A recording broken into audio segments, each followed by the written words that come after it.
this week's episode of Talking Skritt. I'm your host, John, better known as ZeKrioX, and we have a fantastic show for you.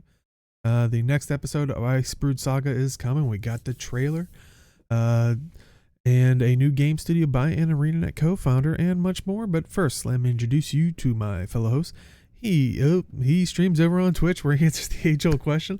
Looks like we are getting more adventures, but what adventure is his favorite sounding? Say hello to Age. Favorite sounding? Well, we don't know what they're. We don't know how they play, so you have to just go by. Well, I'm gonna go with the eagle one. I was gonna say we know a little bit of it. Okay. Well, we'll talk more about it. Oh, what? The one that looks like VR Eagle that Ubisoft made. I didn't even make that comparison, but yeah, that would be pretty cool. Or there's the headline. VR coming to Guild Wars 2? I don't. Yes. Oh, every dev just went, shut up. But yeah, the Eagle one looks pretty fun. It'll be like third person going through rings. It kind of looked like Race, but flying. Yeah. And she writes and streams for MMORPG.com. Is that rumbling an avalanche? No, wait. It's a mighty roar. Say hello to Robin. Roar. There you go. I'm actually excited. I can't wait. Ain't it? Look, now you can have voiceover in your game right there. Yeah, just sample that, add some effects. It'll be good. Our gift to you. What if they did that in every little dialogue's your roar? Because didn't last. Oh my god! I mean, didn't last one have like the noise? Or something? So they just replace it with your. Exactly. There we go. But oh god, that would be an interesting surprise. Mm-hmm. I wonder if you could play it. Would you be annoyed if you just heard your own voice the whole time? Like. Yes. I was gonna say it's good that 100% that would never happen, because I would be like, oh god, no. But yeah, let us jump right into it. So we talked about last week that they talked about in the roadmap thing that they were going to have a trailer for next week for the next living story. That is Jormag Rising. We know that now. It is going to drop July 28th. And here's the trailer while we talk about it. There's no dialogue, of course. 5th episode or 4th episode? What always throws me off is because there was the prologue. The prologue. 4th, I think, right? I'm pretty sure it's the 4th, but 4th, yeah. Okay. Oh, okay. That prologue always just throws me off because it was. I know. But it came with a description of the Blood Imperator Bangar Runebringer has led his Dominion followers to unthinkable ends in pursuit of victory. With all attempts at negotiations failed and a vicious new threat at hand, the Char Civil War enters its deadliest phase yet, and the Ice Dragon has. So as you're seeing here, and it's playing through. Go ahead. I was gonna say, remind me. When we finished the last one, we hadn't caught up with God, I just forgot Ritlock's son's name. Rylan. He had gone ahead, right? Yeah, he wasn't at that last spot. Okay. We were met by the other part of their war band that was still left. Okay. And it's been a while, and I was like, wait, remind me? Cool. But yeah, so it's still, and I think we were questioning this because it felt like such a big map and how big the meta is, but apparently Drizzlewood Coast, it's going to be an expanded map and meta event, so I'm guessing it's just going to continue and it's not going to have any separation whatsoever. Which I'm sad Jim's not here, because that's exactly what he was asking for. Like, him and I last time were debating whether the meta was going to extend or if there was just going to be another meta attached to the other side of the map. But and in all honesty, it's extending. I'm kind of glad that it is going to be an extended one, and I hope it gets a lot of play. Especially, hopefully, they keep right now. Drizzlewood Coast is very lucrative, so a lot of people are just constantly playing it. I hope it stays like that, and I wish it would be something so long. Like, not to the extent, but almost something like it was in WoW Alderac Valley, like old school Alderac Valley, where you had week-long matches. Like, I want something where I could walk away and come back and it's everybody's the same. We're like, we've been tucked in, like we're fighting for. Like, everybody talks about how amazing it was, and in some ways, yes, it was amazing, but it was also terrible. And that's why I would say I only want them to do one, because I know everybody else would hate it. That's why I would want them just have one in the game. That's it. Not be like, oh, the next 5 metas are going to be 18 hours long. It's like, no, that wouldn't be good. Okay. But yeah, so, but no, I actually like that. That was some of the, granted, I wasn't there for like the full like week-long thing. Like, I had to dive in and out, but I don't know. It made memorable moments, but yeah. Like you said, there's probably also a reason why WoW doesn't do it either. Yeah. But were you gonna say, Age? I'd be kind of cool if it had like a launch week where it did something cool like that. But then after that, they shortened it down up a bit. Yeah. But yeah, I'd be fine with that too. If like when it was first there, it was set for a longer time frame. But yeah, but ideally, I guess it doesn't work for long-term development wise. It's the payoff worth it. So well, and especially like as we move further away from the implementation into after other updates, invariably there will be fewer people on the map, so it would just get unbearable after a while. Well, and that's why I would say I think the importance is that they don't go, oh, let's start nerfing all the reward, like we had with like the centaurs, and which granted with the centaurs and I know it was Head of the Snake, but I forget what the zone was, but like there was ones where you could AFK farm. That was good to change, but when they just neutered the whole thing and it was like, people actually organizing and having group play was kind of like pushed down just because it was dropping a good source for leather. Right. It was crashing it, but yeah, I hope they don't nerf like the rewards out of these maps, but I want to know who this dragon we see in the trailer is. Well, I was gonna say which one. Well, I was gonna say which one, because they do show like what looks like a claw of Jormag, Lake Dork. Thank you, Chad. It looks like revamped like claw of Jormag fights, because that for people that don't know, that is the title, kind of like how the Shatterer is the title. It's not like the name of the dragon, but I think at the end, like, because at the very, very end, it's actually playing right now, you see Bangar walking up to a smoky hallway that's a frosty hallway, I guess, and you see the eyes in there. I'm guessing that's Jormag. Well, that should be Jormag, but you're saying the other one that they show is the claw? Is another claw of Jormag. I thought it looked different. It's a claw of Jormag. Yeah. Okay. Interesting. But, yeah.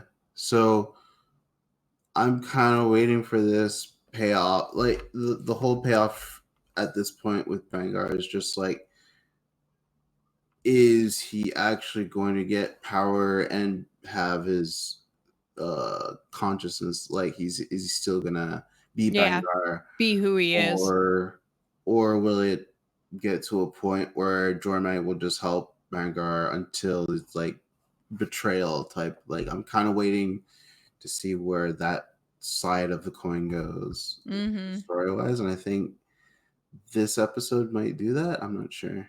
Yeah, hopefully, or it's going to leave it as a cliffhanger, and then we'll see the reveal next time. Who knows? But well, also the big question is, what exactly is Jormag's like goal here? What is he trying to accomplish? Well, Jormag told us it just wants to help, right?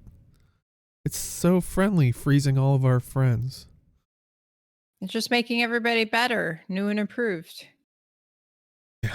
So that there'll be peace. Maybe, I got it. Maybe once everybody everywhere is ice brewed, then there will be peace and everybody will be fine and happy. That's usually how war works, huh? Yeah. But maybe Arena misheard. You know, we always said for a mount we wanted a char cycle. They're just giving us char sickles. I was so proud when I thought of that a second ago. That is good. Good job. I get one. I'm excited. I'm excited about all three of the adventures. They look fun and interesting. Which, well, I was to say, I mean, I've always kind of liked the adventure concepts, but what the little snippets we saw, they look interesting to me. Yeah, I can't wait to try them out. But they did also give us a closer look on Twitter. I'm assuming they also did on like Facebook and the other social medias. Was inside the northern half of Drizzlewood Coast is the Frost Citadel, which is the meta event thing, which a little bit more, a couple more scenes I think that the story trailer didn't really show, but just shows pretty gloomy. It's got its like freezing chamber thing that they show off. Yeah. Can't step in here to get iced up. Yeah. But so I'm curious if it's like if we systematically have to take down the Citadel or like. That's interesting. What? Like they have a machine to do it. Yeah, I'm not sure about it because, like, you know, Jormag previously could make, you know, ice brewed whatever, but of course these are different because like they're not mindless like slaves of Jormag. I don't know to what extent they have, you know, their own mind. Yeah, because they're calling themselves the Frost Legion, like they made their own. Right.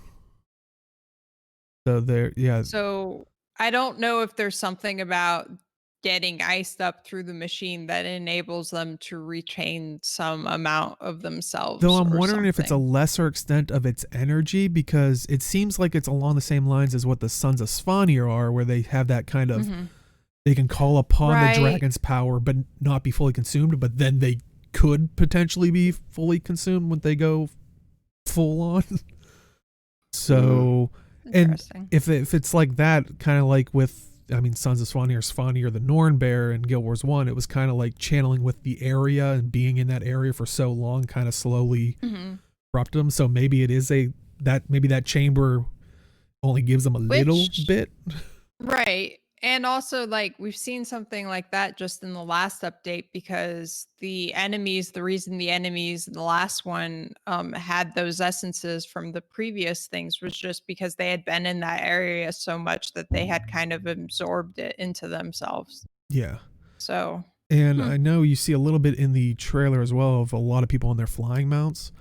But if you're looking at this map as well, or at this image as well, you're seeing a lot of ley line things to fly around on. So it seems like you're gonna have to move around a lot, great distances. So I'm definitely curious if this is gonna be like a take down a fortress systematically type thing, or like maybe hit at the same time or close times, or it'll be interesting. I love like riding around on ley lines, especially the zones that have like ley line circuits, so you can like just get a good aerial view of everything. Those are a lot of fun. It definitely seems like this, at least the outside portion of it, will have that. And like you said, with some of the other stuff in the trailer that they talked about, an upgrade to the Waystation Mastery. They're going to give us the Metazuka. If you ever wanted to blast the Metazuka, yeah, if you ever wanted to blast your allies with health, you know. I love the idea. I've always loved the idea of shooting somebody to heal them. I think that's a wonderful thing.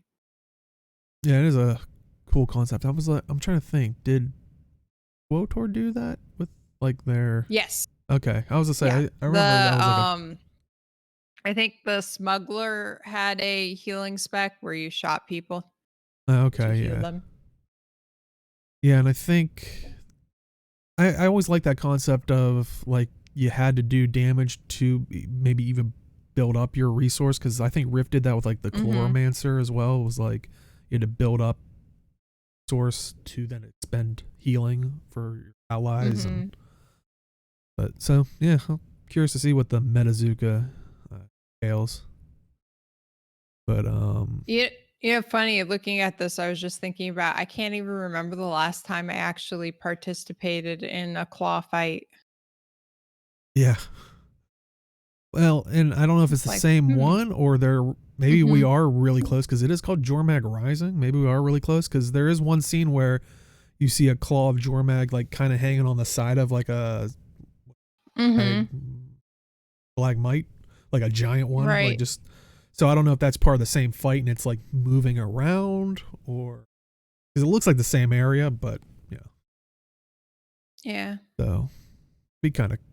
I'm curious to see how they are changing it, or Right. this Or if this particular is claw of Jormag's different than the other claw of Jormag.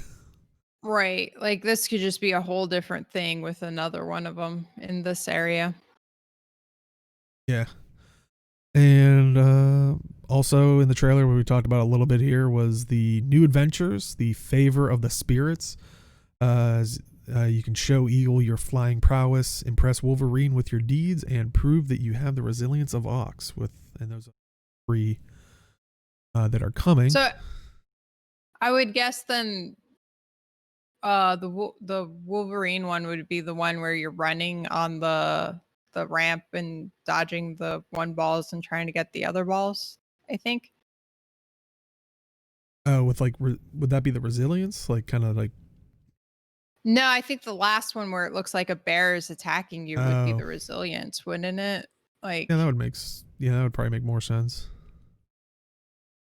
Press Wolverine with your deeds.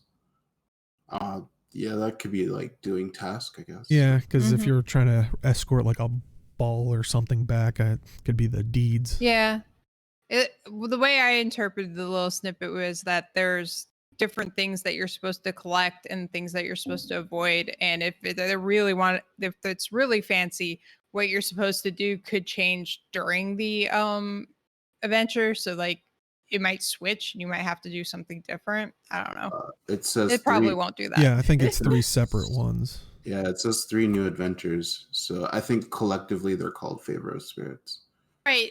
No, what I mean was like in the one where you're running up the ramp and collecting the red balls and avoiding the white ones, like the objective within that could switch or something, and it could test like your agility to change what you're doing. Yeah, that makes sense. I am ready to fail that one.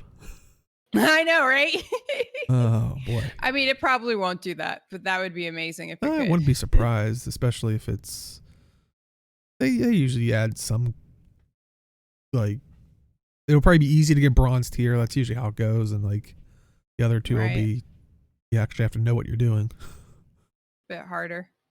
But also as we're talking about some of the other images from the event page as well that you'll be seeing going by. But they also said there's going to be new rewards, 2 new infusions, 5 new Tribune weapons, and you are able to upgrade the Stormcaller and Bone Skinner weapon skins. So hopefully you've held on to those.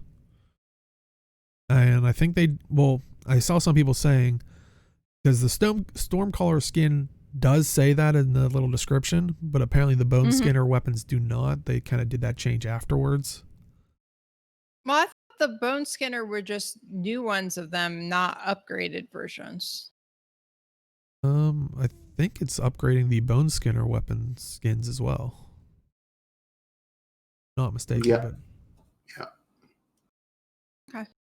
But hopefully, since they didn't ever put that on there like they did last time, I think you were able to, if you had the skin unlocked, get the previous ones or something like that. So. Right. But also the 2 new infusions. I think it showed in the video. Like, no, now I'm thinking of because they do an upgraded emote too of Shiver, which I think turns you kind of more icy. But I think one of the infusions also gives your skin like a icy look as well. And Chad is saying that they're not going to give you back your Stormcaller weapons if you salvage them through support. Well, like I said, I think the Stormcaller weapons did say in there that. Yeah, they had the little flavor text that indicated that you should hold on to them. Oh, you have to read. Yeah, you have to read. But And like I actually said, I don't have the bone skinner weapons, but I know people that were saying that it isn't on there, so you might have a chance with those Yeah. ones. But It'd be nice if they had like a better indicator at the top saying like one of X or something. I don't know. Just to signify it's going to be upgradable.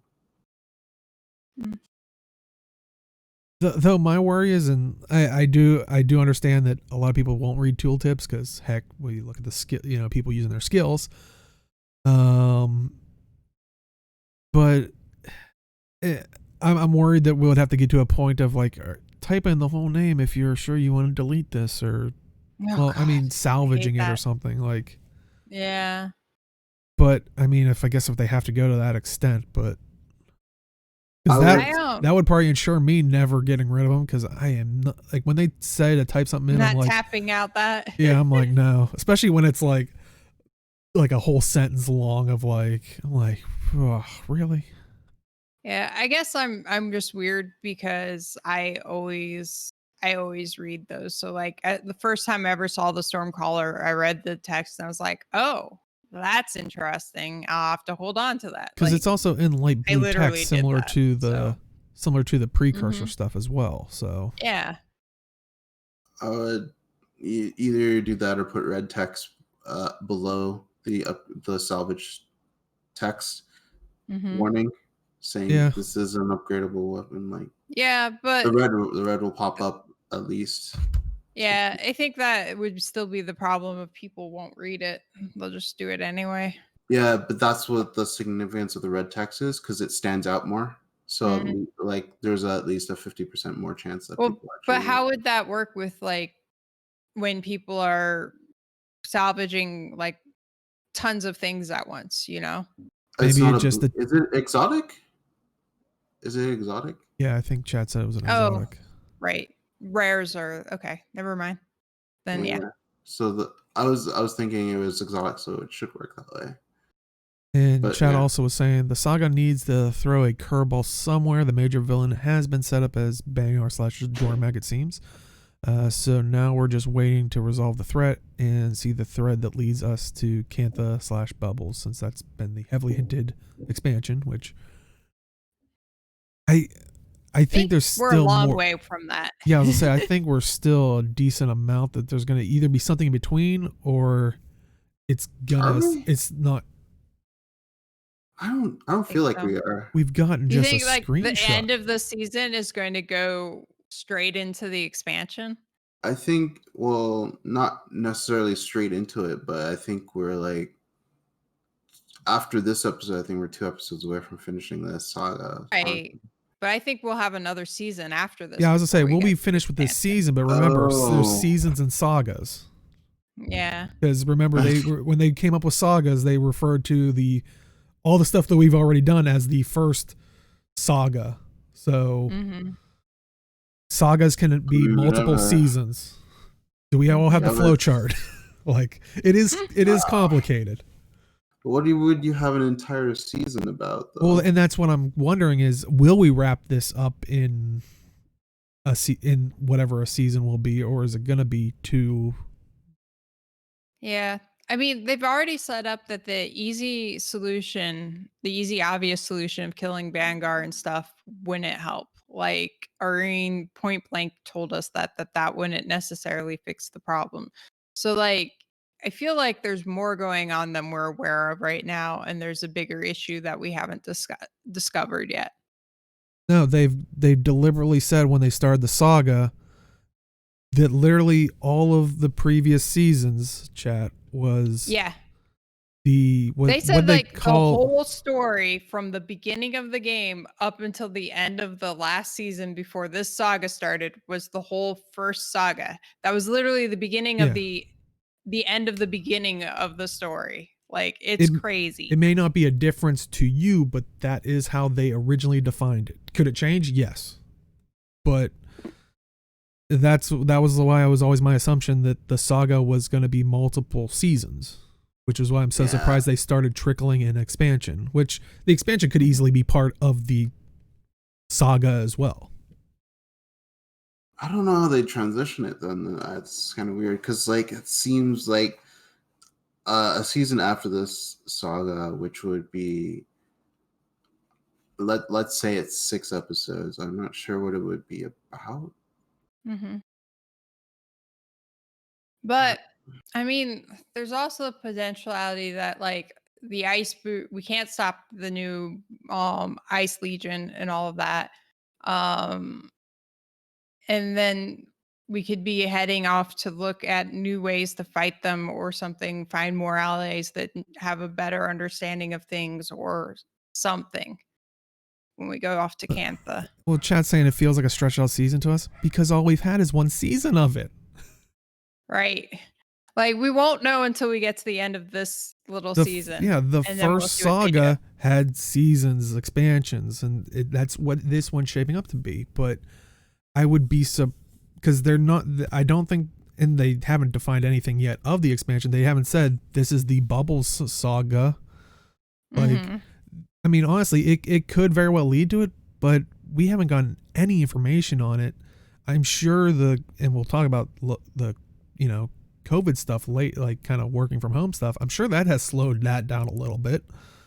They might not even like if I was them, which I'm not, since there's no foreseeable end to all this stuff and getting people into VO, I would not want to release an expansion without voice acting. Like the living story stuff sucks, but I think it's like one of those things that you could address. But yeah, I would not want to release an expansion, so who knows how long, and that's going to be the issue.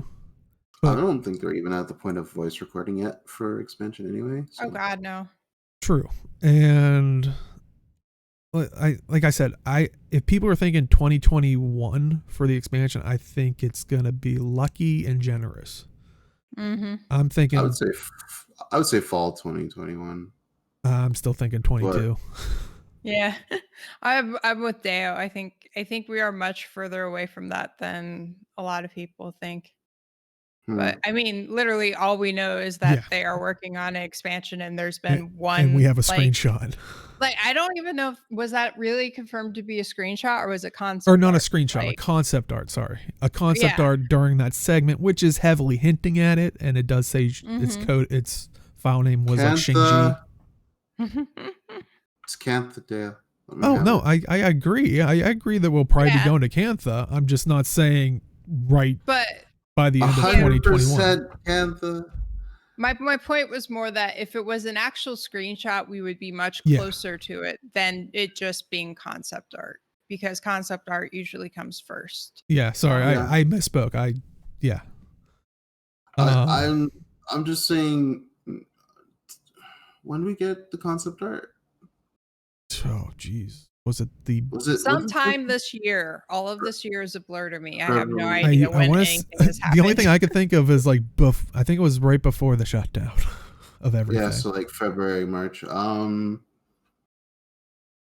Yeah, I would say earliest fall 2021, but I could see going into 2022 at that point then. Yeah.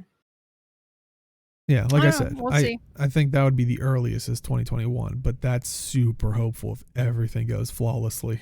I'm saying like near the end of 2021 for sure. 22 I think is when we'll see it. But yeah, that's anyway. But yeah, no, more talking about what's actually going to be coming out. Was it no, the week after? Yeah, the week after. So about 2 weeks away. I mean, do you guys think these are new good rewards and stuff like that? I mean, there's a lot. Yeah. Now, are you guys a fan of the upgrading stuff between chapters? I don't like it personally. Like, I like being able to make something and then continue working on it rather than having a whole new bunch of something to work on. Like I see the point that it's not really that much different. It's more of a mental thing, but I like the concept of having this thing I worked for and then continue to work on it to make it even better or flashier or whatever, you know. Chat saying they agree with what One Potato said about the enhanced emote in this video. It's very lazy. I mean, if you look at emotes in most games that are like, they're kind of built upon each other. I mean,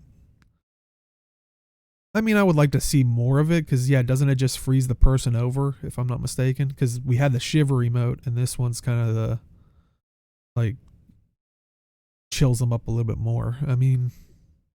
I mean, I don't care either way about the emote. Like, I look at the emotes as, like, a cool new thing, but I don't really care about them, so... Yeah. Like, but the I mean, fact some that people this do, one's just like, an for... upgraded of the emote is, like, whatever to me. Yeah.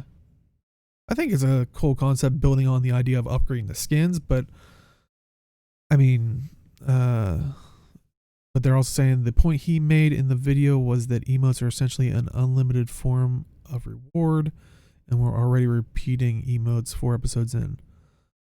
But I mean, are there any super ridiculous emotes? Because I mean, there's a lot you could do with like ice, like, oh, they're so cold they get encased in ice, but then I could see people going, you know, immersion and like... I mean, it adds snow around you and like a chill to your breath, it seems like. Can't wait for death too. I mean, honestly, different ways to die would be cool. Like, depending on, like, I'm just thinking about like Dauntless with like the different entrance things and stuff, like having different ways that you can like feign death or whatever would be fun, at least to me. And chat does bring up a good point that there are tons of emotes from Guild Wars 1, like even just Guild Wars 1 alone, that we don't have in Guild Wars 2. And I think that might be an important thing to look at. I think they're trying to keep it thematic, which might be a hindrance. Because, yeah, put in /flex. Maybe when or if we defeat... If you defeat the new Claw of Jormag 100 times, you get a /flex. Yeah, that would be cool. Or when or if we do kill the next Elder Dragon, yeah, well, that would be a good flexing moment. Like, yeah, I would have to agree that hopefully do not limit yourself thematically to it, because yeah, you're, like you said, you're already upgrading, but I think that they're just trying to keep it into that ice mentality, which it like chat is saying, it does feel like it's already lazy, but I think it's more the case of they just want to keep it in that realm. Oh god, and for PvP /teabag. No.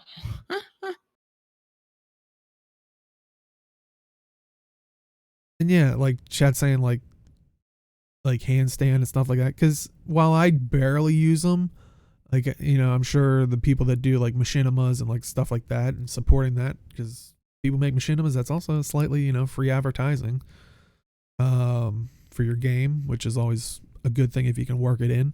But yeah, like handstand, like, I mean, remember Guild Wars 1, they had that one where you had to, I want to say they did something in Guild Wars 2 similar to it, but can't remember specifically. But in Guild Wars 1, when you went to the one party, you had to mimic the mime with emotes.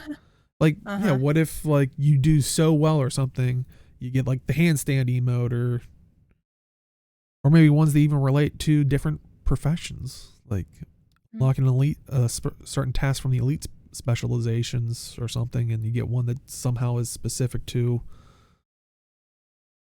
that particular one. I don't know what, but yeah, there's a lot they could do. Yeah.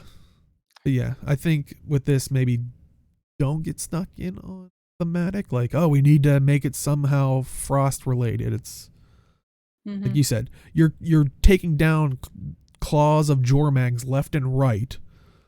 Yeah, give them /flex. And then let them upgrade it so it puts icicles on their elbows or something. There you go. There's your frost related stuff. That'd be funny. We can all win.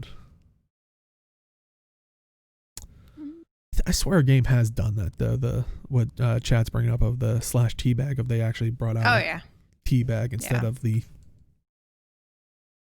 But yeah, I mean, I guess I'm gonna ask again, and I'm curious with chats. Are you guys going to play this at launch or when this releases, even though it's not gonna have voiceover? Because I know a lot of people have been sorely missing, like especially getting to try it now. They're like, oh yeah, it's definitely totally different. Or are you gonna maybe hold off or do both?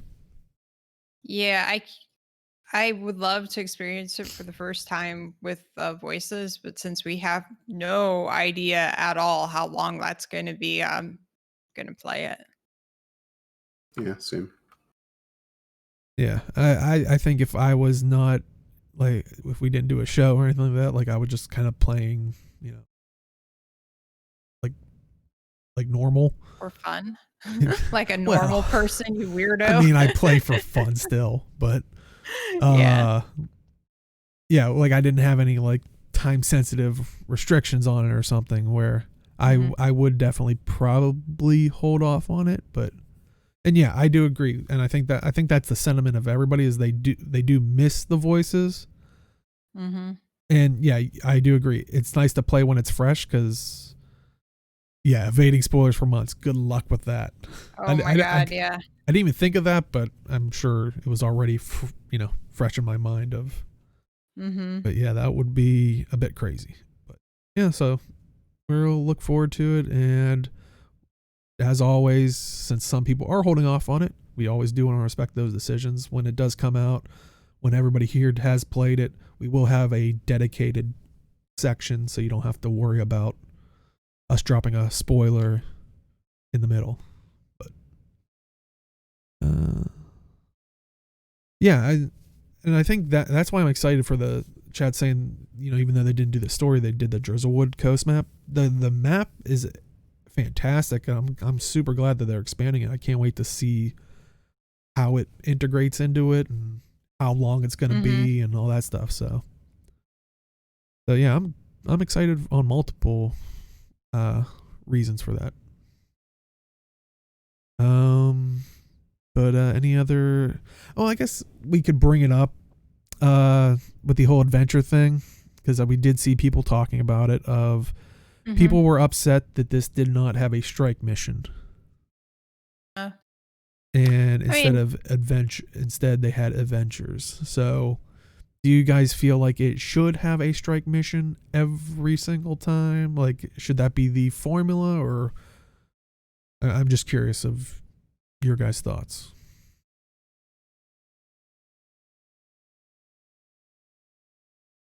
Did I freeze? Figured I'd let Age go. Oh, I don't know how hard. I don't know how hard they are to make, so I can't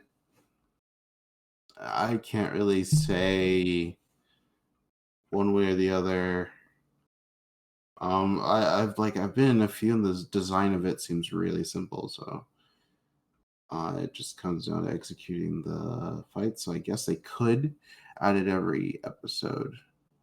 It's just I don't know the practicality of adding it one every episode, but I thought the whole point was to prep people for raids. So like I don't know if that's taking away from raids if you do that. So that's kind of like the weird balance that they have to have.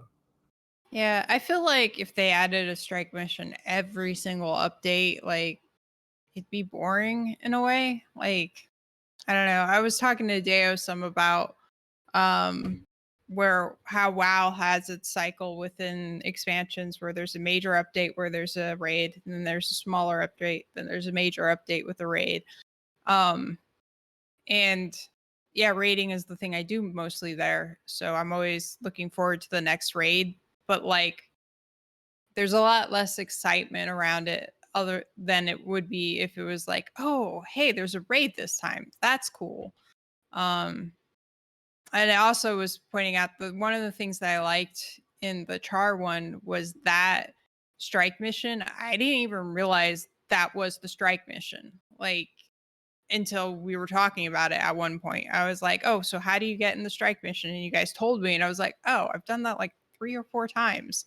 It just flowed so smoothly in the story that I was just like, it's just part of the story, you know. Like I didn't really think about it until like it was pointed out, which I kind of like that setup for it. I like the way that goes a lot better than what they did in the most recent one, where the strike mission is just like completely separate thing where you go do it if you want, but like you're never directly led to it really. So you're like And the WoW perspective of it, where it kind of like the story leads into that type of content. yeah, like especially for strike missions, because like the bar for entry is so low. Like you don't have to be really good player to like get through the story. I mean that one with the chars can be kind of frustrating if you have a bunch of people who haven't done it before and don't understand the mechanics of especially that last fight. But like usually you can talk to people and work on them and point things out and you get there. So like I like the more flowing of that than the just drop it in. But I appreciate that there's room for both. And I think why that's so natural and so successful was it did the heavy lifting. Like I'm putting that in quotes there in case you're just listening. Of you didn't have to you didn't have to find a group, but I think later on once you unlocked it as a thing, you could get a designated group so you could go in with your friends. Whereas this one, it was even more casual to that stance of, you know, didn't require even as much as I would say some of the other strike missions. Like for me, I would say that's probably the most entry level of the strike missions to lead you slowly into it. Yeah, that makes sense. Mm-hmm. But and like Chad's saying, like for since they're not, it seems like they're not releasing any raids anytime soon, or at least they're not talking about it, because we're not going to say that they aren't doing raids, because they did not say that. We talked about that last week. It's not a focus. Yes, and I know PR speak, I guess, is what people are going to say. But yeah, I agree for people that, but strike missions are easier. Won't they get bored of that even quicker? Like, and I know it sucks because they're gonna have to wait roughly 4 to 6 months now instead of the 2 to 3 months between updates. But I think there needs to be some kind of balance. I mean, they did not say at the beginning that was gonna be how it was, and if they did, please feel free to link it and a dev or someone saying that, but I don't remember they did. Yeah, I don't know. When it comes to this raid, it's just not very like they don't have a good track record when it comes to end game content like that. So it's you have to use your judgment basically based on what you've seen in the past and what you're seeing.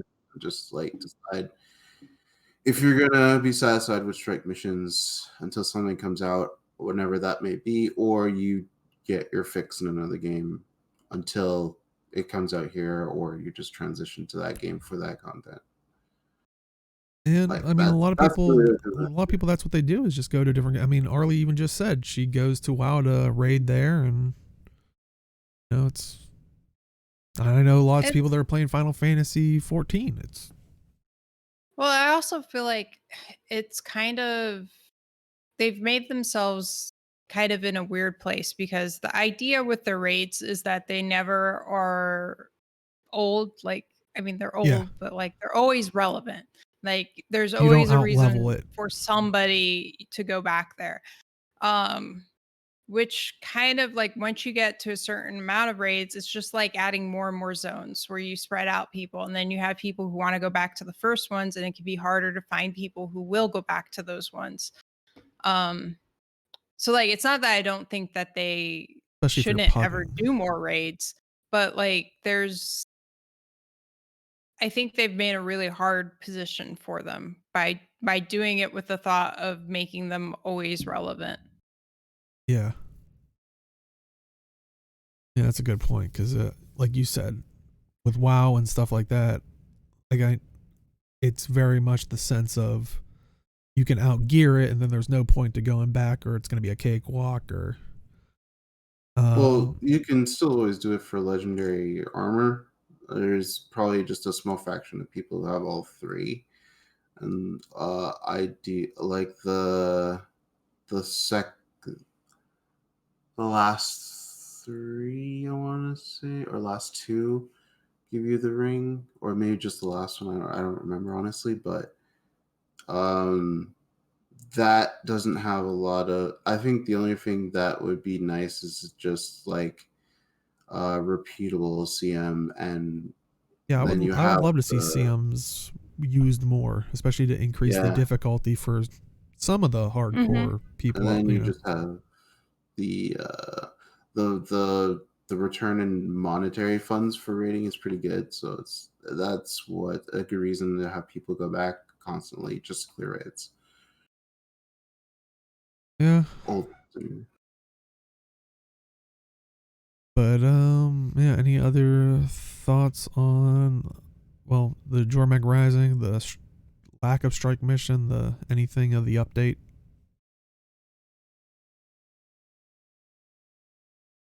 I'm interested in how far the map will expand for like the meta. Yeah. Like the space for it, but I'm curious what form the expansion of the meta will take. Like, do we then fight across the bridge? Are there like bases to capture along the way on the other side too? Like, I'm just curious on multiple levels about it. I mean, in the trailer, it looks like the snow or the snow swept like bridge like clears away. So yeah, I'm curious if then we're met by a force, or is it just we're gonna walk across and then kind of. I think for story perspective, I think they're going to remove that blizzard part, but I think during maybe meta event, like at that bridge, it might pop up. I don't know, but I think there's just going to be a meta event to be able to unlock further across the bridge and then up to like the Frost Citadel. But yeah, I don't know. But yeah, I'm super excited to see where it goes. I was gonna say, for what we have now, we currently have 2 lanes, but just from what they were showing, it looks like there's just 1 lane progressing on the other side. At least to me, that's what it looked like. Yeah, I mean, from like I said, I speculated it'd be kind of cool if they had a divide, but there's nothing that really shows except for ley lines that are going to take you across the areas, but that doesn't say anything. So yeah, I'm definitely curious to see if it splits into more lanes or it's just going to be one giant cluster. Because yeah, like you said, you're going to have a whole map worth of people in the center bit, so it's going to be interesting. But other than that, the ArenaNet co-founder Patrick Wyatt starts a new studio. The studio name was One More Games.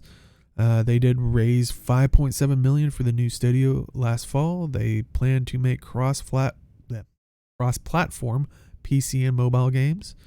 They said their focus will be on delightful games that exceed expectations and fast iterations to make them better based on feedback. The studio has an assortment of people, like I said, Patrick Wyatt, Jamie Windsor, Daniel Dossieu. I apologize if I'm butchering your names. Nicholas Davidson, Peter Iontoli, and Lewis Moore, which a lot of them were people that worked at Arena as well, and amongst other studios, but it seems like a lot of them have that kind of common factor. A new studio should be interesting. I can't wait to see kind of games they come up with. A little worried. Yeah. Well, I guess that's my like a little bit of biasy. When I hear mobile game, I think of like those like stupid like runner games where you just like swipe your finger. I know they've been a lot more advanced now, but I always think of that. RPGs and all but every time I see PC and mobile games, I'm like, oh no, they're gonna be horrible PC games, but that, like I said, that's my own. Shadow Legends. Oh god. Hey, that's what they can do to revamp Bless Online, make it mobile. They have Bless Unchained now. What was it called? Yeah, they redid it as Bless Unchained, but that's not mobile. It is when you throw your computer out the window when it doesn't work. Oh, poor Bless. Anyway, sorry. But yeah, just we saw that throughout the week, and we definitely wanted to give a shout out since it's a former co-founder of ArenaNet, so definitely wish him luck, especially in this time. But any other thoughts on the studio itself? Is there a game that maybe you'd want to see them tackle, like a type of genre?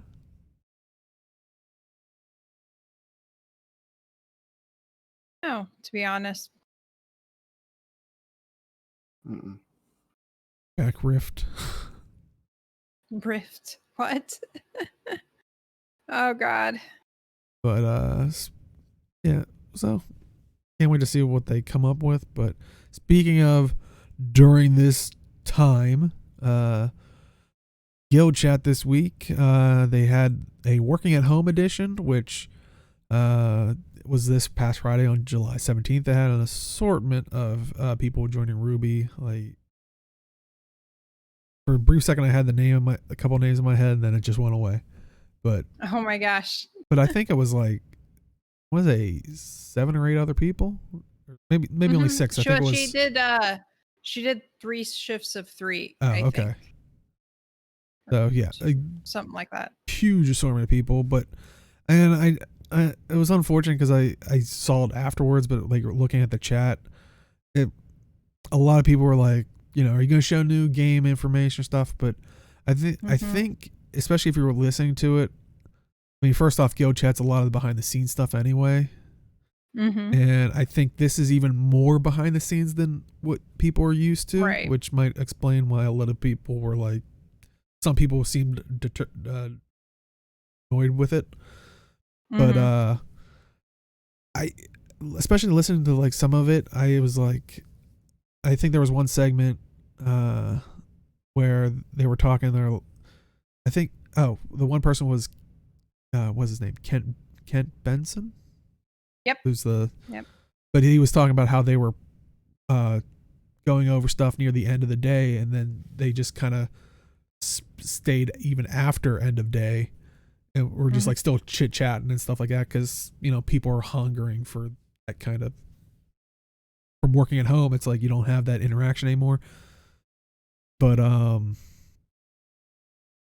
it was just stuff like that where I think it made me realize, I think this stream was, I don't want to say more for them, but I think it was just as great. It was just as great for them as it probably was for any of the other streams where they're talking about behind the scenes stuff. Like, I think it was more therapeutic for them than maybe the viewing audience, which I still enjoyed it because it was almost like an even more casual, like podcast type thing where they're all just talking about like little things here and there.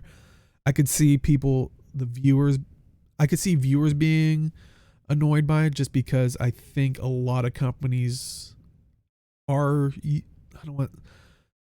using the COVID stuff to talk about the behind the scenes stuff. So I think a lot of people are being hit with that, and it's probably just a lot of you're probably hearing similar things over and over again, but right. I think it is important for them to talk about it, because I feel like everybody's getting to talk about it. They should get to as well. I mean, like, the thing is there are people who play the games who only care about hearing the game, like what's next, what's coming up, what do they have look for, that's all they care about, which is fine. But like, I personally, for me, I always find any of the behind the scenes stuff interesting, because it's like finding out how magicians do their magic and stuff. Like, it's interesting inherently to me to understand how something works. Are you trying to tell me they should all next time do the masked magician thing where they have the Oh my god, that'd be really Ruby funny. comes out with the mask and she's just like, if I reveal myself, I will be exiled from, because I'll reveal all the secrets. They do like do super serial, like we're reporting from a super secret location. Sorry.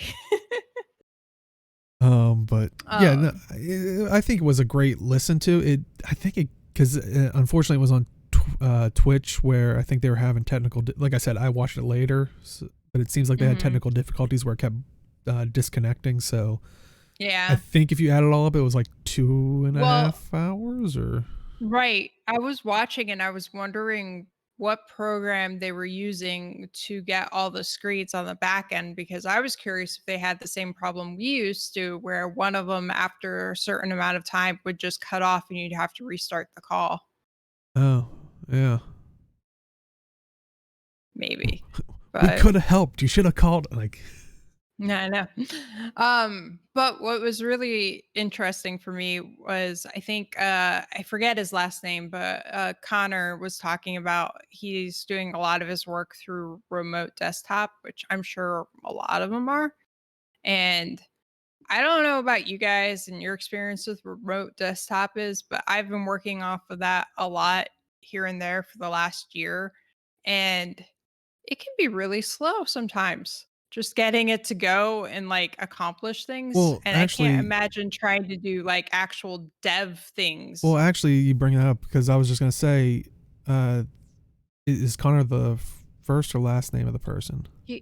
First name, he was Okay, in the first group. Okay, because I think in the second group, Alex, who was the game designer, and unfortunately I don't remember his last name off the top of my head, but people were loving his bed in his studio apartment.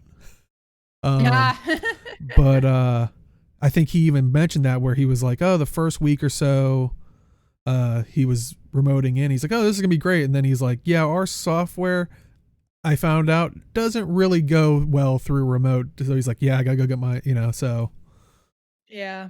Yeah, I couldn't even imagine fully doing remote and going, I'm sticking with this.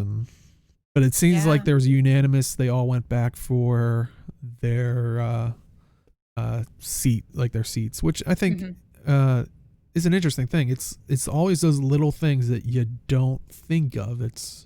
Yeah.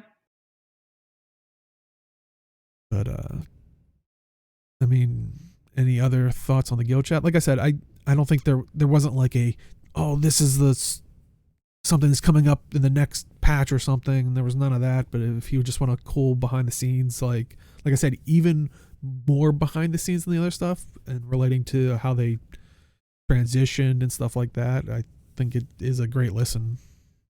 Yeah, makes sense. Because like I was just thinking about their software. It's like, yeah, that makes sense if it's server based, because then it has server talks to their computer, which then is remotely connected to their computer, and that's very annoying. Whereas if it was just installed on their computer, right, so it would be a much better test. I have a similar issue. Yeah.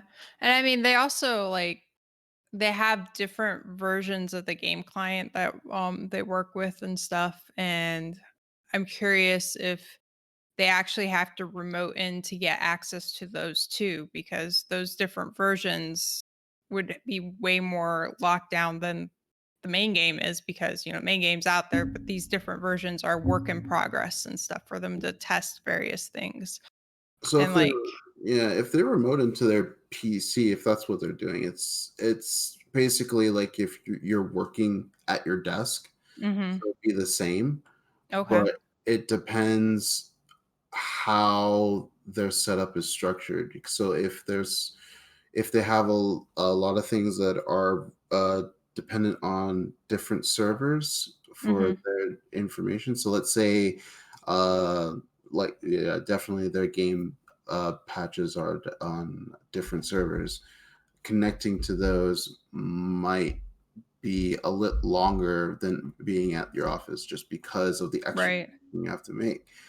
So, but if it was more local, so let's say it was like a virtual box that they hosted on their machine, it'd be a lot better, just because that virtual machine is already on their system. They don't have to connect anywhere else. Right. So But yeah, that's the only thing. So I would imagine they would have a lot more server related stuff. So that might be more problematic for them. So they might have to find solutions for that. I don't know what they plan to do or have done. Cool. Like you said, they have a lot more server stuff, but the one thing I did learn, sadly, they have a lot less diet beverages there because apparently Ruby said that they forgot about those, and apparently Diet Coke goes bad. Oh no. That's yeah. That's kind of funny. Yeah. So, but That and I think they did give a special shout out to all the tech guys because they said that they had a pretty smooth turnaround. So, you know, definitely kudos to everybody that assisted with that, because I'm sure we're all had to deal with that to some degree, and I'm sure it's not easy. Yeah. I know, like, just for my work, we use a specific tech company that's local here in Austin, and they have a lot of different clients, obviously, but like just talking to them, they're like, it's so crazy right now because like everybody who's not used to working remotely is working remotely, and there's all these issues, and it's crazy the things that come up when you like fundamentally shift how everything works. yeah. Our company shifted to laptops. So Oh, fancy. Let us play Guild Wars 2. No, I guess I shouldn't ask you that. maybe not on the work laptop, no. That's when you go, I've never tried it. And I wouldn't. I have no idea how that would work. I cannot confirm nor deny this statement. But, you know, any other thoughts on the guild chat? It was cool. Like I said, I like the behind the scenes things. So, you know, I just want to go back to see. I just want to say I want to go back to see what they were talking about. Okay. How their dev environments are set up. So it could be fun. Yeah, they were talking about that they're bringing their massive towers home and stuff like that, which, you know, they were talking about, like I said, they were talking about all the tech stuff. And Age, I saw you jump in there. That was probably like sweet music to your ears. yeah. Speaking of sweet music to your ears. Oh God. This already did happen, but you can go check it out, and hopefully they'll do more. But for people familiar, Maclaine, Diemer. Diemer. I think Diemer. Okay, I wasn't Diemer. That's I think I was remembering times where I've seen people or heard people say both, so I was like, which one is it? But I only know just because I watched the video and he introduced himself. So okay, then we're going with Age. Yep. But he did on, I believe, July 11th a virtual concert type thing. And we'll definitely have the links in the description. Throw this one out there. Hopefully he'll do another one. I mean, I didn't see this till after, and then I was like, oh, it already happened, and didn't have. There was, you know, we had so many, like, I think we had the balance patch to talk about. So, that's what happened. I think we saw it. Then we missed the week, and then the following week we had the balance patch, and we even had stuff that we cut out, you know, from that one. So it kind of piled up. So, but definitely check it out. I mean, you know, I think everybody always like loves the music in Guild Wars 2, and he had a hand in a lot of it. I mean, you know, so definitely check it out. Yeah, that piece in particular is actually really good, just because it has that cool somber mood into like that epic swell of like sound. It was really nice. Yeah, he did specifically the prophecy, I think he said. Yeah. So basically, it's the transition between like Aurene from like dragon to ethereal dragon. Oh man, But so definitely check it out. But any other thoughts? Hopefully he gets to do another one. But yeah, there's a whole bunch of different composers there. So Yeah, but I want my Guild Wars 2 ones. yeah. But other than that, we have some actual merch from For Fans by Fans. They of course have a bunch of other things, but I think one that is pertinent to the times is these new masks, which you can see a different assortment. They have Catmander ones, regular Commander ones. I think like what was it, like the 16-bit like NPCs and stuff like that, like notable NPCs. A different, I think Quaggan, different, tons of different ones, but they're also There's doing a lot of different ones. Yeah, they're also doing, if you buy one, they will donate one. So definitely check that out. We'll link the website here for you. And of course, links will be in the description. But, there's one for everyone. There's like I said, they got the Quaggan, they got Catmander, Commander. If you just want some NPCs hanging out on your face, that sounded a bit dodgy. Or, if you have someone in your family that is a bit against them, they even got the Choya, those little guys with the little pricks on them. You can always get them that. That's the one I'm going to send you, Dale. Oh. Whoa, hey. Poor Deo. I'm all for masks. No, I'm not. I'm just saying that's the one. I'm not saying anything else. I'm just. Well, it didn't help it. I just called the people that were going to get that. There's no Quaggan one, so that'll happen. Yeah, there is. There is Quaggan one. Oh, there's Quaggan? Yeah. Did I miss that? Watching. Yep. That one. Adorable. That's the one I'll send. I shouldn't have said there that. You go. Hold on. Let me remove that one. I would have fixed it. Don't worry. But yeah. I went to look at these the other day just to see about getting them, and I've decided I need to just stay away from this website because every time I go to the website, I buy a shit ton of stuff that I wasn't planning on. Like, I have this problem nowhere else. I'm pretty good at not randomly spending money, but For Fans by Fans, I go there and I'm like, oh, I want this and this and this. I definitely think it's dangerous because they do Guild Wars 2. I think they also have a Warframe page, like, because I know they've done. I'm like, oh no. Yeah, D&D stuff and. Please don't tell me any more categories. I would like to keep my money. Things. Oh jeez. My God. But yeah, so definitely check that out if you maybe need a mask or you just want to sport, some Guild Wars 2 swag while you're wearing your mask.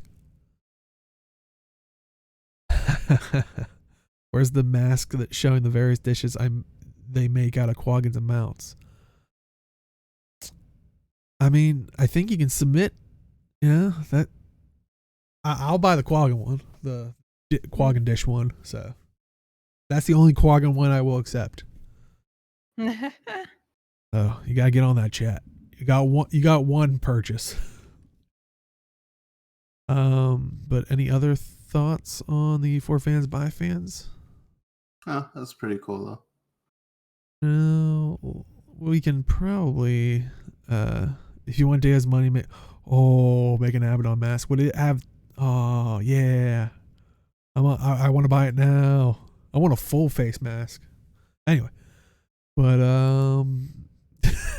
I see out of the corner of my eye, Age's head just shaking. Well, we have, I guess, a little bit of time since this wasn't a not a balance patch level length. Some of the stuff that we didn't get to in previous ones, which I felt like were kind of timeless, but I would love to hear people's thoughts, is on Reddit, Reddit user Novuak talked about how the LFG is ridiculous because we as a group, as a community, are not respecting the LFG. And in case, I'll link it in chat since it is, I think, a week old at this point. But they are claiming that the majority of the player base just has no respect for the LFG and what it is asked for. They kind of go on the idea of, if people are asking for certain things and just people are just hopping in and the downside with the LFG tool. If the group fills, it removes it. So if someone jumps in and it's like, great, now I gotta type all that stuff out again. Like, I mean, I'd love to hear your guys' thoughts on, like, do you think the community should be better with that? I mean, depends what you're typing. So you see, if you're typing if you're saying like looking for quickness guardian, for example, or quickness firebrand, and they don't supply that, then yeah, I think you should be respectful. But if you just say looking for firebrand, like, and you don't get the one that you want, I guess that comes down. If you're being very specific and you're not getting what you want, then yes, I'd say respect it. But if you're being very general, then that's where the problem arises. So I don't know if it's due to one or the other. And I'm taking that stance as well, and I think that's what chat's saying is they had to kick someone because they ignored their part where they said fractal CM, LFG. And I think that's been always my point, because and that's what interests me is I've always taken it from the stance of, because you always have people that go looking for a group for, let's just say fractals, and then they're like, well, this is a challenge mode one with, and I'm requiring this, and this, and they don't put that in the description, like, and it's like, well, how am I supposed to know? Or it's but if they clearly not enough room for that, I don't think. That's the problem. Yeah, and that's when I guess maybe a revamp of that where they could have a more thorough description as well, but or more options you can select, like having something this is a speed challenge mode, or I would say have the box, just like make it easy on yourself and for them. It's just like they can put in whatever they want. Yeah, but I definitely agree that if they're asking for their specific stuff and people are joining, I agree, it goes both ways, because I hate when people go, looking for a dungeon group, and they're like, well, this is a speed run. It's like, well, you didn't say that. Like, it shouldn't just be assumed. But it lots of times are, but it goes the reverse way of, if someone's asking for something that specific, like chat's saying, and I just go, I just saw fractal and I want to do a fractal. It's like, well, you're not prepared for a CM. It's like, right, it shouldn't matter. Like, no, it's on me at that point. So yeah, I would definitely agree. And I know I've always said in the past that I've just said it from the other direction, but which is what's the slimmest kid is saying with the whole KP/LI Ricks are dumb? What's that mean? Kill points?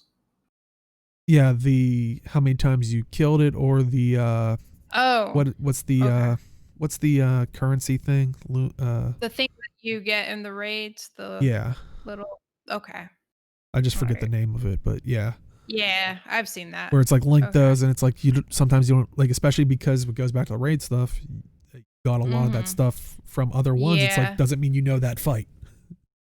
Right. Yeah, legendary insights. I wanted to say luminous something. Maybe because I saw luminous kit and but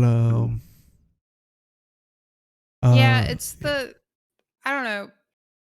You always find that kind of stuff though, which I understand, because if you're looking to do a specific thing, then taking people who don't fit into the realm of being able to do that specific version of the content is a problem. So there's no way to get rid of it, really. Like, that's always going to happen, because people play differently. Different people play. And some people really don't have the mentality to be able to teach somebody what to do something. So there are some people who think that everybody should be willing to take everybody, but that would be bad for everybody. Like, nobody would be happy if there were some kind of groups that do like that. I mean, it's but it's, and some days you might be that person that does that, but maybe you're like, I don't got a lot of time today. I just wanted to get the things that I need to get done. And Right. or you're just not that type of person, and that's not a bad thing. It's just, but yeah, I think in the end, if you are being as descriptive as you can in the limited space, unfortunately, I wish people would adhere to it a little bit better, because there's bad on both sides. Yeah. Yep. Any other thoughts on this? All right. I saw this actually brought up a couple times that just didn't have any relevance to in the guild chat as well, but because people like to just ask the questions that they can't answer. But someone was actually suggesting checkpoints for stories, and this was also on Reddit from Reddit user Lily, son of a bitch. So but and just in case, since like I said, I think this is, at this point, we're kind of playing catch up, is a week old. Links will be in the description, but well, and that is a point, and I think that's why they're using it, because chat's saying story checkpoints are in story instances already. But I think they were like referring to some of the older stuff. Was they never really went back and did that, which, I mean, I think that's kind of the nature of the beast, kind of. Well, like, I think also checkpoints for fights. So like that for fights? Mordremoth fight. Like, well, where if you're working through and you kill the first 3 sections of it and then you die to him, you have to start at the beginning of the fight again. For things like that, some people feel like it would be better to, once you finish a section of the fight, to be able to start the part that you can't do again, or that you're struggling with again, instead of having to do the whole thing again. I would agree with Chad. I would rather, especially in that kind of a one, maybe a way to skip dialogue, because that was a lot of stuff where it was still doing the cinematic camera or something. I'm like, okay, I failed at this, I know, but do I have to see the cinematic? I've seen the cinematic camera. Like, make them watch it the first time. Sure, okay. But I don't think it should automatically skip it. I think once you've seen it, you should have the option to skip it. Yeah, that's what I mean. Some people would be happy to watch it again and give them a second to be like, okay, collect themselves, whatever.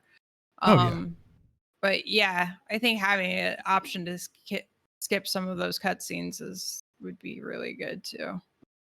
But yeah, in this specific situation, they were talking about victory or death, and their example was, they were aboard the Glory of Tyria and their Wi-Fi cuts out, causing, it's like, and I mean, maybe in that specific situation it might be more difficult because it used to be a dungeon. I don't know if the code's like slightly wonky due to that. I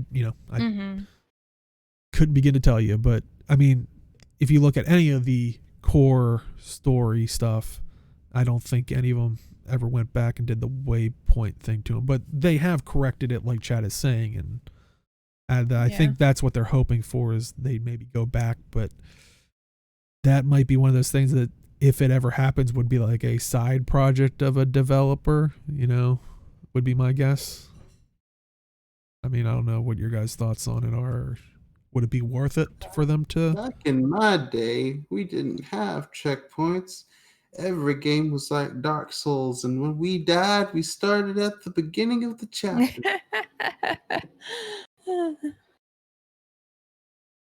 That's my old man rant. But yeah, I wouldn't mind checkpoints, but I don't mind if they don't add them either, just because you just don't die, I guess. But, yeah. All right. Get good. No, I'm joking. Take that time during that cutscene to get good. Is that what you're trying to say? Well, no, just live. But yeah, no, I can get the frustration, especially if, like, I think this, in this person's case, their Wi-Fi cut out. That kind of suck. To start over just because of that, not because you died. But.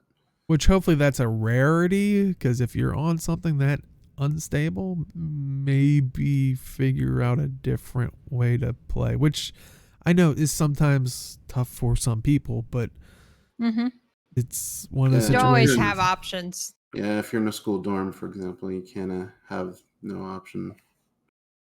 True. But I don't know how a checkpoint would help you if your Wi-Fi cuts out. Because if your I guess it would only take you back so far. Right. So like if there was a checkpoint at the point right before you get on the ship in Victory or Death, then at least you could start there instead of having to do the whole thing up before it again. But would it reconnect you to the story would it connect you to the story or to the map in that case if your Wi-Fi cuts out? Well, but that's an instance in that case. You're in an instance thing. So you'd think you would reconnect back into the instance thing you were doing. Yeah, I guess so. I don't remember the last time I ever DC'd from a story instance was 12 years ago. So. But how often are you on Wi-Fi or like you said, college dorm room person where like, I mean, you're not in that situation either. So that's, and I don't know if that's their situation either. We've kind of established like that.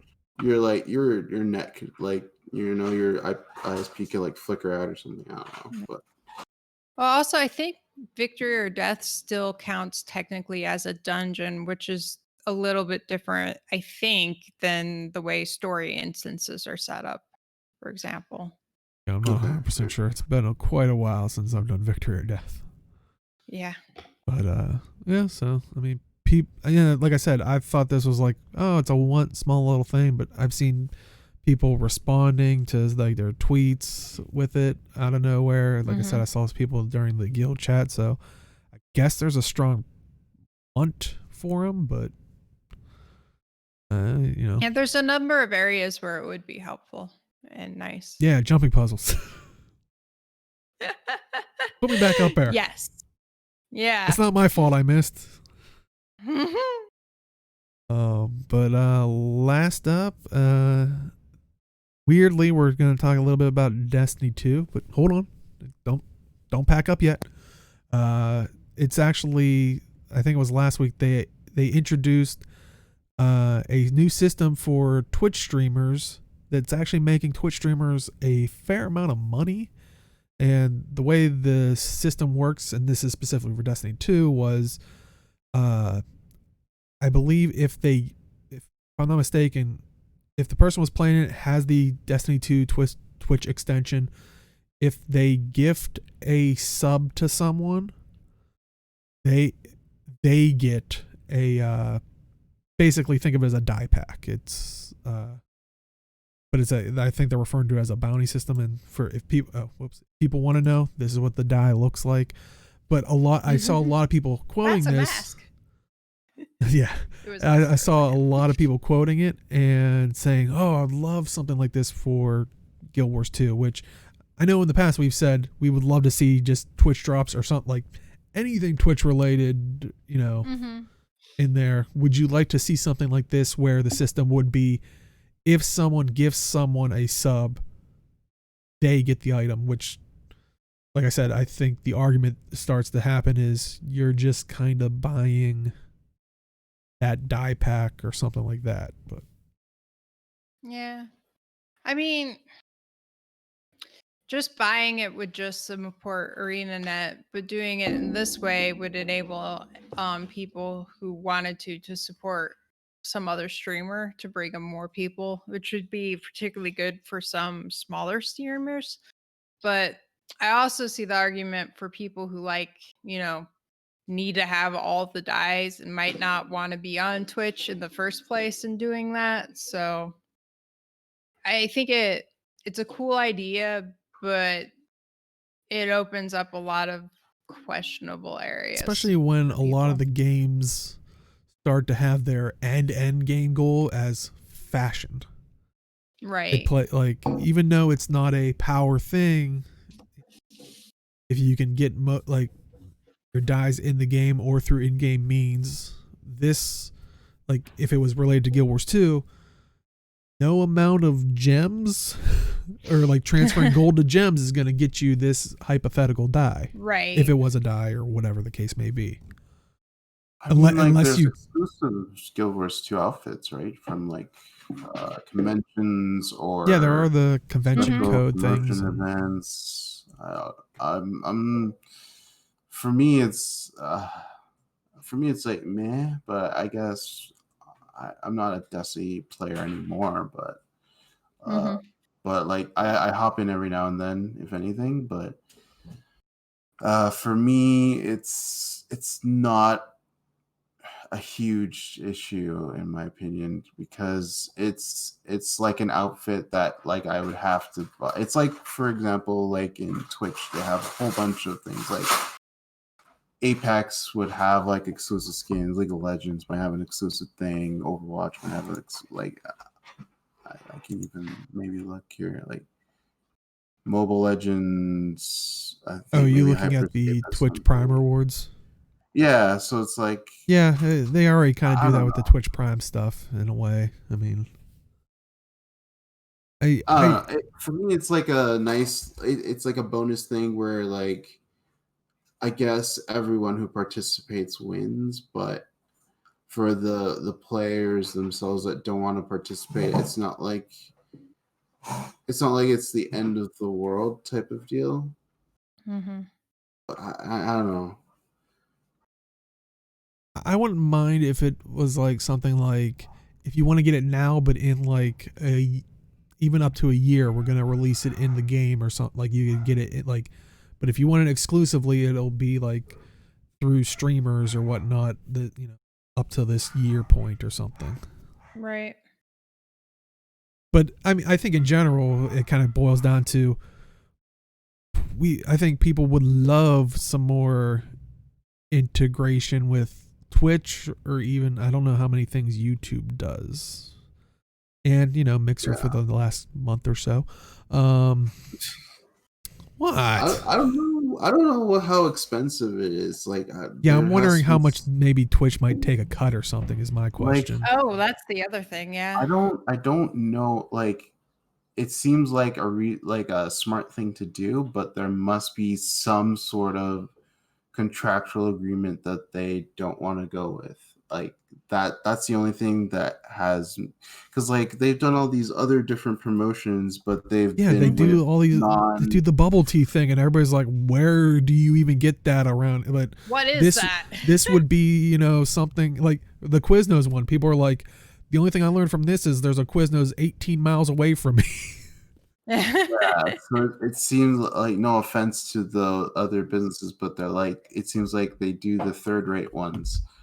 I don't know what it takes to like partner with Twitch in order to do And something it like could this. just I be, don't it know. could be the parent company. Like because I was just trying to think, is like, since NCSoft is in Korea, is there something like where Twitch isn't allowed, like there are issues of Twitch not having more stuff in Korea, or like, I have no idea, but I could see that playing a role in it of, the company It could wouldn't. also, yeah. Yeah.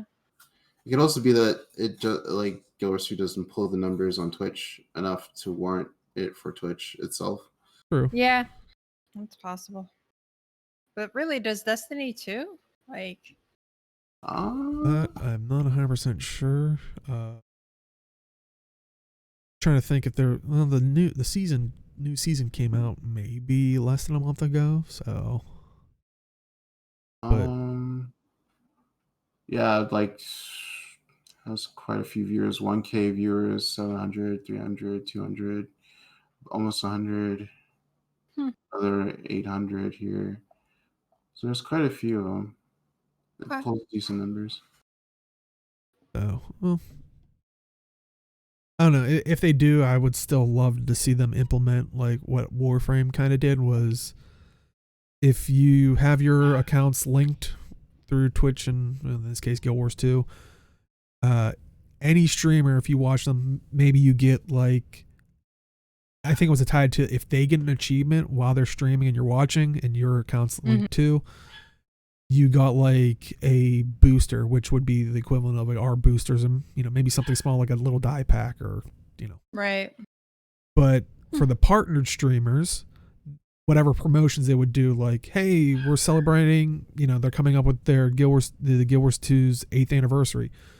Every stream you watch, every time they do this certain task, or the new Living Stories come out, every time they beat the Claw of Jormag fight, everybody in the chat, gets a Black Lion key, or something like. But that's only for the partnered streamers, but there was something for everyone, which was I think right. But I haven't really seen that many other games do that besides Warframe. Well, I was gonna say I think ESO does that a little bit. I think people get their crates things. Anybody versus partners, or yeah, I don't know. I think in the end, and I think a lot of people would probably agree that any kind of integration to entice people to view the streamers, but yeah, not sure what the back end or issues behind it are, because it could very well be that maybe Twitch does take a sizable cut or wants something in return, especially because they are attached to Amazon. I mean, I'm sure they want something out of it. Are you talking about? Amazon is a nonprofit whose just existence is to help people. Yeah. And that people is Jeff Bezos.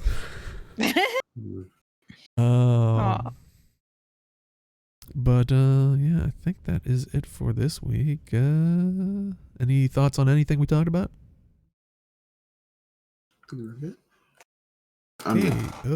Age, where can they find you?